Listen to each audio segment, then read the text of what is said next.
Hello, world. This is gonna get edited out. This is Gaming at the Round Table, ep7, and today we're going to be talking about a shift in the industry, whether it's healthy, not healthy, and in what ways, towards it's a kind of a combined thing: betas, early access, alphas, and just outright not being complete. So obviously, that last one is basically not good for the industry, but let's talk about it. So I'm going to start with one that I know from our list here, and that is Honkai Star Rail.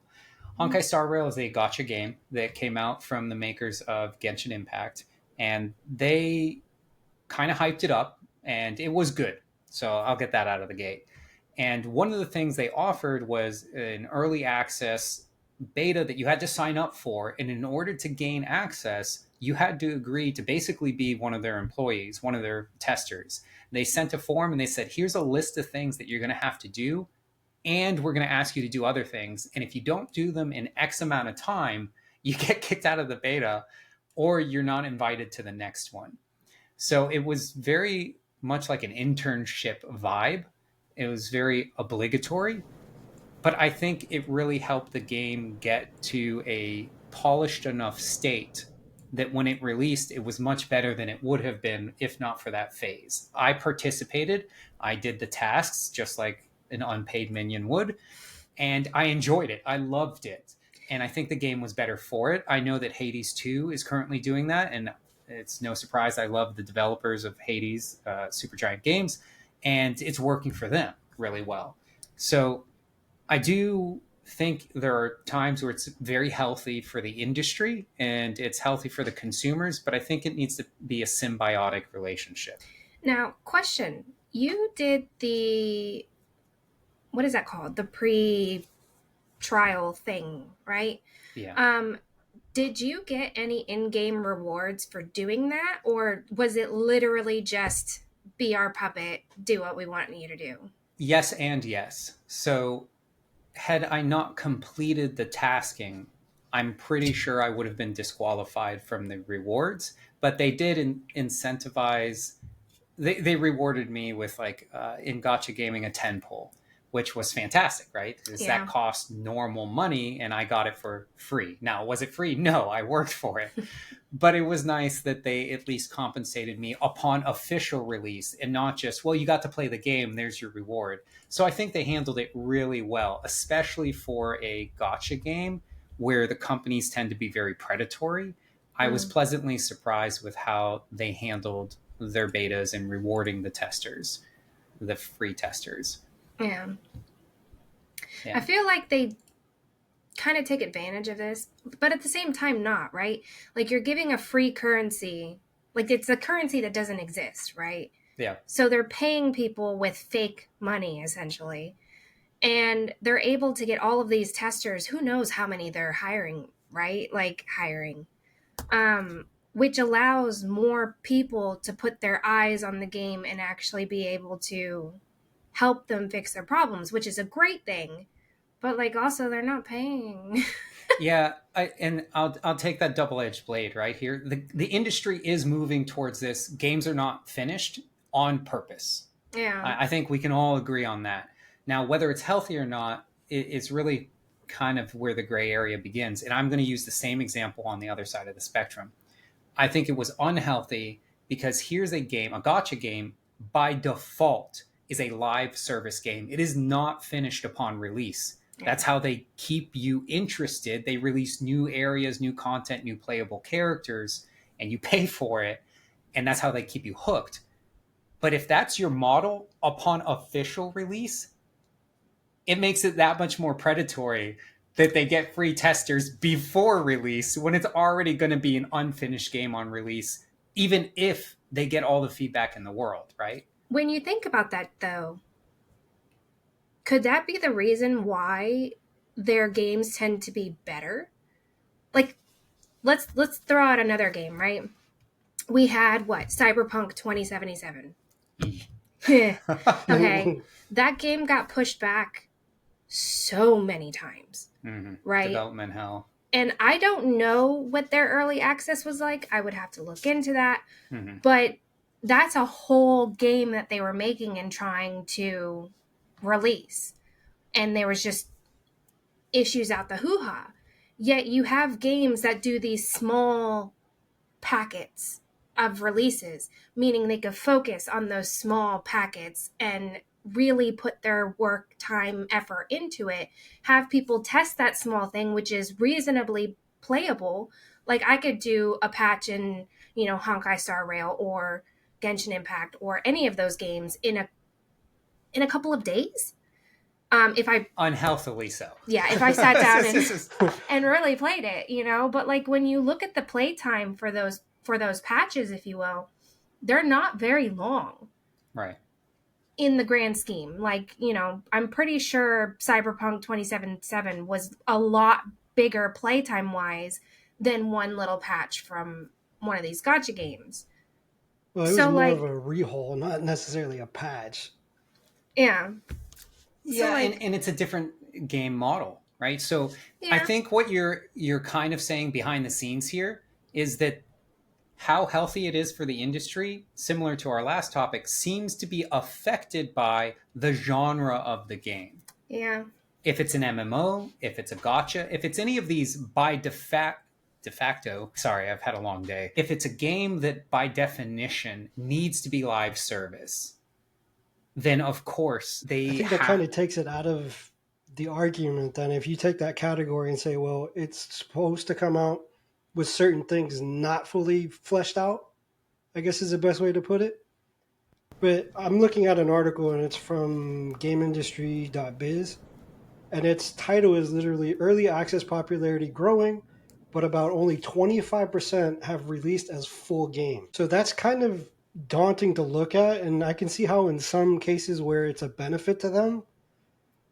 But I'm going to go back to when I'm going to say it's the 360 era, when if you got alpha or beta access, it was a rare thing and it was Mm, something to be Yeah. excited about, and yeah. almost kind of like a bragging thing in the gaming realm, where if you got that access code, whether it be from pre-order or from playing a prior game, you got that, and it felt so cool because you got to test it out, server test it, do all that fun stuff. There's one game that comes to mind specifically that I got to, and I think it was one of the first betas I ever tried, was Battlefield Bad Company. And this was kind of a new thing because they had so many new, and I think I mentioned it in the last podcast, they had their own engine. Yeah. So for them to test this engine out to see if it worked properly was a really cool thing, especially for the average gamer at the time, where you didn't have as much access to the game. So when you did get to play it, you got to help fix some of the bugs.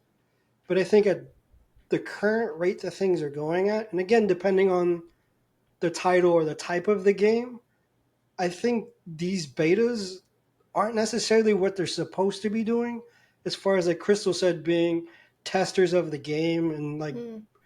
I know a good chunk of like server testing is a good thing, and I think they should do more of that because that is a massive issue with a lot of these newer games being so multiplayer heavy, is that when they come out, their servers crash with almost guarantee. Yeah, I can't think of any big, well known game that has a major patch where people aren't lagging out Oh, or just Yeah. instantly. outright not even getting in. And they're so buggy, and it's again, it's a server thing, and people can say servers without really understanding what the server really does. But I think because today's generation of gaming is so heavy on internet, it's kind of hard to avoid that, and it should be done to where they test that. I agree, but let's back up to two things you mentioned. One was the specific game that you got to beta on. A question for that is, was that game when it released polished and finished? What I can say is that compared to today's game, that's why I was like, I had to put like to compare that generation of games to today's generation of games. It was a lot more complete. Yeah. Were there bugs in it? Were there like weird glitches where like you fire at something and then like a tree launches off the map? Yeah, but I think they were kind of expected. Like if you think of Skyrim, for example, where like you got smacked by like a giant and you literally flew off of the map because the engine every glitched. every game is going to have bugs. It's just inevitable. Yeah. But as an overall like experience compared to today's gaming, I think they were very, very complete. Okay. Again, they would figure stuff out, but they also weren't as heavy with the internet because you were Yeah. meant to play these games without being connected to anything. I understand the Yeah. point you're making about servers being something noteworthy, and they definitely are. So it's something to keep in mind. But I want to narrow in on the two things you mentioned. So one was the game itself, and it was finished enough to feel like it was a finished game on release, Yeah. respectably enough. So that's one aspect. The other thing you mentioned, I think the word started with a P, and now it's skipping me. I was afraid I was going to forget. It's happened to me twice so far where I was like, something hit my mind and then you guys were gone. And I was like, oh, what was it? Okay, so I'm just going to let that go to the wayside, but I'll talk about why I wanted to harp on it, if I can recall that much, which was the idea that something has these live updates or betas and alphas before, I think is less important as is the game quote unquote complete? And I'm going to replace that word with polished enough to be respected on release. So if you have free testers and you do the whole alpha beta thing, fine. But come release, it better be a polished game. Yeah. I want to pose a different angle on it. So if you look at gaming from what it used to Can't be, disagree with me. if you look at gaming from what it used to be and then what gaming is today, and then the size of the gaming community today compared to back then, Oh, multipliers. Yeah. you're looking at a completely different audience. So how do you critique it from different vantage points from that audience to this one? Because I think today's audience is a lot more broad compared to what it was before. Yeah, but I feel like a lot of people, when they're critiquing, they're not critiquing like, oh, no, you guys made it to where this tree flies across the map. It's more so, I hate the color purple that you're using. The internet is Yeah. an unhealthy place. Yes. Yeah. Yeah. Yeah. Like I the think people The that toxic community is pretty it's bad in bad. certain games. And I'm just going to leave it at that. I'm not calling names out for any games, but I think the gaming community as a whole has gotten very, very toxic. And you can look at any comment section on anything game related, Mm-hmm. and it's going to go left or right really fast. Oh, yeah. agreed. Especially some of our comments we get, I don't appreciate. That being said, you guys are touching on an important aspect to this conversation, which is by nature, the internet era has shifted what is acceptable and what's expected. Someone could realistically make a polished enough game and still get negative feedback. So I want to focus more on this topic of, is it healthy for the industry? And you guys have implicitly mentioned one aspect, which is it is for the developers, right? I do think this is a good thing for game development. Go ahead. I mean, I like the idea of having early access. I'm just saying. You know, like two examples. Okay, one, there's a game that I'm very, very, very, very interested in. It's called Fields of Mystria. They're currently doing their early access, and I feel like it's just more of an option for me to like get on that game sooner.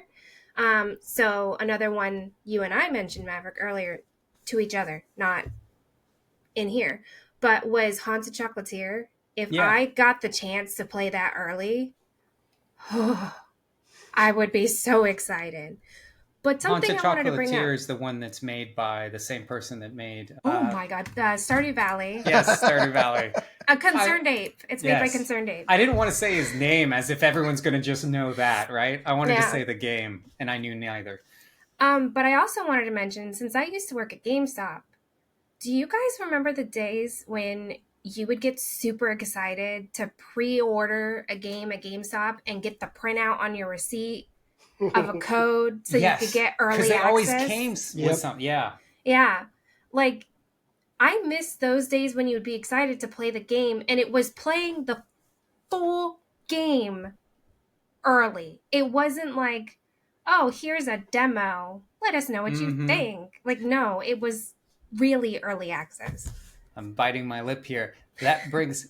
I'm going to be like, because I said that when I mentioned it has to be symbiotic. Yeah. It needs to be a give and take relationship. You need to reward the future fans and these testers for the free work they're doing for you. And if giving them a few days early access, gamers love that, right? Like, in fact, it drives me nuts when I go to a sale because almost every single game I see on every single store is like, buy it early, and I'm like, cool, let's check out what comes with the early, and most of them are nothing. They're like, you're just guaranteed a copy, and I'm like, it's a digital game, I'm guaranteed a copy anyway. Like, what if your server's all shut down, you're going down anyway. Or it was like one skin thing. Like, so it's a lot of times nowadays it's very minimal. Whereas I, again, used to work at GameStop, so I would see the posters, the stickers, the, just whatever memorabilia type thing that you would get for your pre-order. And I miss that. I'm going to put on my tinfoil hat and pick up my pitchfork. And I'm going to touch a topic that I think is the main factor in a lot of this happening, and that's marketing in big companies. So if you look at again, this is gaming from back then to now. If you look at the gaming marketing and companies compared in size, it is a massive cash cow. Yeah. So you have these developers that have to then work inside of this marketing layout, I guess is the best way to put it. And they're forced to then crank this stuff out at a rate based on the marketing, not the development and the future of the game. Because if you look at the time it took to make games a couple years ago compared to today, it was drastically different. But because the marketing is so big right now, they don't really have the freedom and time that they used to. So they're then forced to use this early release, alpha, betas, Charlies, whatever you want to call it, to then develop at the same rate that these companies are then telling them to crank it out. I work in the... Oh, go ahead, Crystal. I think one of the biggest issues that a lot of these companies have when it comes to making their games and marketing and stuff is that they try to announce these games way too early. Mm-hmm. Like, I shouldn't know about a game that's going to come out in 2.5 years. Yeah, that Why drives me don't crazy. you just wait until a couple months or like 6 months, right? 6 months I feel like is a good amount of time. Or they have the giant, what is it, expo thing? They have several. They Yeah, used to have they've E3. got tons of them. They don't have it anymore. So why not just wait until that to make the announcement after you've worked on your game for a long time? Like, stop trying to announce it like, oh, I've drawn up a character design. Let's announce the game. Like, why? But that's why I brought up trying too marketing. much. Just for the record, we're doing that. So, like, Yeah, but we're an indie game that doesn't have a name for ourselves, right? We can't like, just go to the convention and just tell people, right? No, like, Yeah. I can't go to this expo and, well, I could. We could pay. We just show up high. No. Just open up like a fold-out table and just like, hey, here's our booth. Yeah. You guys work for Blizzard? No, we No. work for Allen Knights Media. Although this is not a bad idea, guys. We could. We should just actually- totally crash it and make like a whole I'm YouTube just saying, series. I'm just saying they have like Comic-Con, MetroCon, like the cons for anime cons. A lot of those have video game stuff. Yeah. In fact, we're going to one in like a day or two. Yes. So, How exciting. Yeah. Anyways, back to the topic.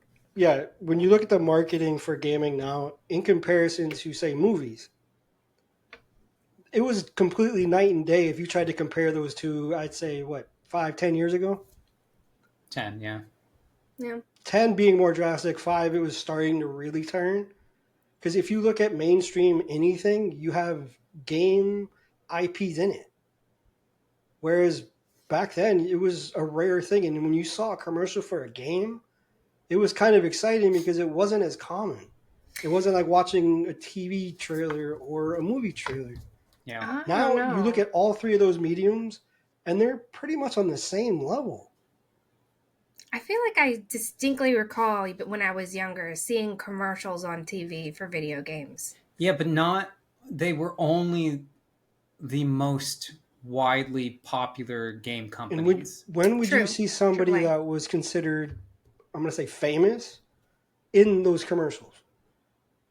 Because Call of Duty, I think, was one of the first True. people to have their yearly, like, I think it's a Super Bowl commercial where Mm. they have every type of famous person in it, like Hmm. playing the game in a live action trailer. And I mean, the first Cyberpunk. one was really, really cool. And you're like, wow, yeah, that's a perfect example where you have somebody that you would consider a big name being a character in a game. Yeah. But that's So where I'd say that disappointing. again, that circle of money. That's why I said I Yeah. put on my tin hat and I'm like, it's the big guy. So it sounds like you're saying that that trend, especially the marketing aspects, and so this whole going towards officially not complete on purpose games is an unhealthy aspect of it is caused by the fact that the marketing is so radically different and so It allows them to get away with it. right. Whereas if they tried doing that 5, 10 years ago, their studio would probably get shut down. I also feel like we're more lenient about things like that now. For example, I'm pretty sure in, ugh, I don't want to even say this, but in the 90s, if a famous person was attached to something and that something didn't do well, it affected their career.